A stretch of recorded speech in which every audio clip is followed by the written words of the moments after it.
Okay, so we're going to look at 5.6 and 5.7, which mainly is taking derivatives and antiderivatives using inverse trig functions. So inverse trig functions would be like, a lot of times in trig we wrote them as sine to the negative 1x. But here we're going to actually use arc sine of x. But they basically mean the same thing. So if this is a value, this is your angle that it goes with it. So the inverse of that, if we wanted to, we could say sine of y equals x is the same thing. Okay, so first thing we're going to do is look at your derivatives. So I'm not going to write them all down just for time's sake. I'm going to put the book under here. So here are our derivatives. So notice sine and cosine are just negatives of each other. Tangent and cotangent are negatives. Secant and cos.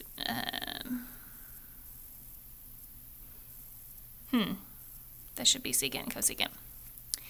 So, so these are the three that we really use most of the time. Like I said, these are just the negatives. So, so these are the ones we're going to work with. So those are the ones I'm going to write down, and then we're going to kind of do a couple problems with them. So let's see. So we've got the derivative of arc sine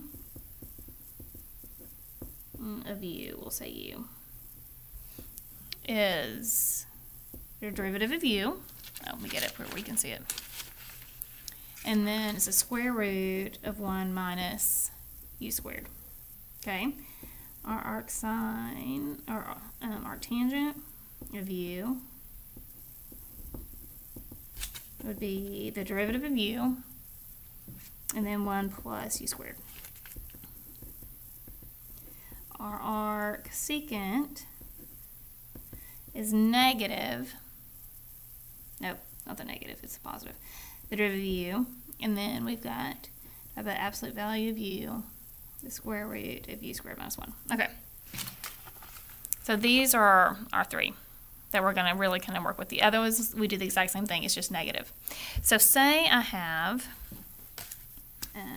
g of x is equal to arc sine of 3x over x. Okay, and we want to find the derivative of this. Okay, so we're going to use our quotient rule. So our derivative, you've got your bottom times the derivative of the top. So we know the arc sine, the derivative is this. So the derivative of 3x would be 3 over the square root of 1 minus 3x squared. So basically we're just straight plugging it into our formula. Now for the rest of our quotient rule, we'd have the top times the derivative of the bottom, which would just be 1, over the bottom squared. Okay, so we could simplify that a little bit. That's going to give me 3x over the square root of 1 minus 9x squared, 9x arc sine of 3x all over x squared. And so that's about as simple as you could simplify that a little bit more, but we're not going to worry about it. Okay, so let's do another one. Let's put that over. So say I have y equals x arc tangent of 2x minus 1/4 natural log 1 plus 4x squared. So we're going to use our product rule. So my derivative, I've got the first piece times the derivative of the second. So it's going to give me the derivative of this is 2 over 1 plus that u squared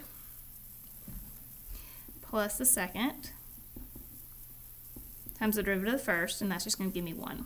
So over here, the derivative of this for natural log gets 1 over whatever I have here times the derivative of that, which would be 8x.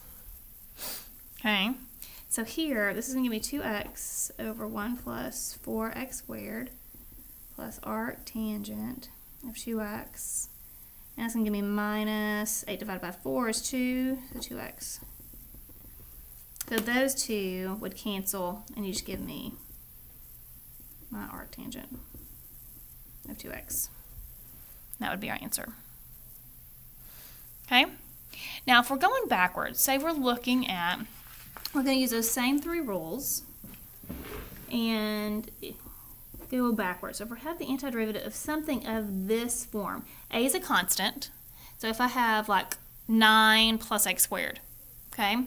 So something like this, we would have 1 over a arc tangent of u over a plus c. Now if I had u, so square root of a squared minus u squared, it's going to be arc sine of u over a plus c. And then the last one, if I had du, the square root of u squared minus a squared, is going to be my 1 over a arcsecant. Okay. Oh, and I did. So these are our 3 rules that we kind of use the most often. So let's look at one. So what if I have from 3 to 6, 1 over 25 plus x minus 3 squared. So if I'm kind of looking at these rules, it looks like this one up here. So I could say it looks like 5 squared plus x minus 3 squared. Now if I say u is x minus 3, du is dx. So that's perfect. Okay, so nothing weird. So now if I just straight plug it in, my a is 5, my u is x minus 3. So my answer would be 1 over 5 arc tangent of x minus 3 over 5 plus c. Oh, now I do have endpoints, so I could plug those endpoints in, so I don't need my plus c. So my answer would be 1 over 5 arc tangent. If I plug in a 6, it's going to give me 3/5 minus 1 over 5 arc tangent of 0. Arc tangent of 0 would just be 0.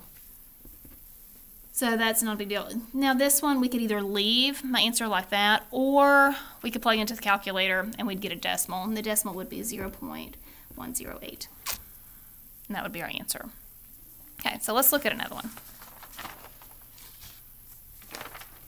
So what if I had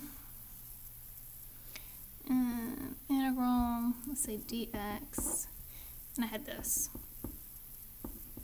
Okay.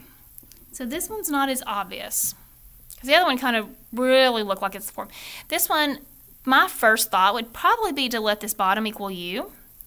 And then if I take the derivative, I'd end up with a 2x. I don't have an extra x up here, so that's a problem. So then I would look at it and say, okay, is there a way that I can make it look like those? So let's complete the square. Okay, so remember we put our x's together and any constants we have over here. I'm going to take half of this number and square it. So half of it would be -1, squared would be 1. If I add 1, I want to keep it the same, so I'm going to subtract 1 over here. So I still have the same equation. Now this piece, I can factor that to x minus 1 squared, and this is a plus 1. Okay, so now this is the same thing as x minus 1 squared plus 1. Now we're looking at an arctangent. So if we're looking at this, u would be x minus 1, my du would be dx, so that's perfect, and then my a, this 1 squared is 1. So if I plug that in, I have 1 over a, arctangent, of my u over a plus c. So you end up with arctangent of x minus 1 plus c. That's your answer. Okay? So that is about it. So you're just looking for patterns. Which one is going to fit, and then just plug it in.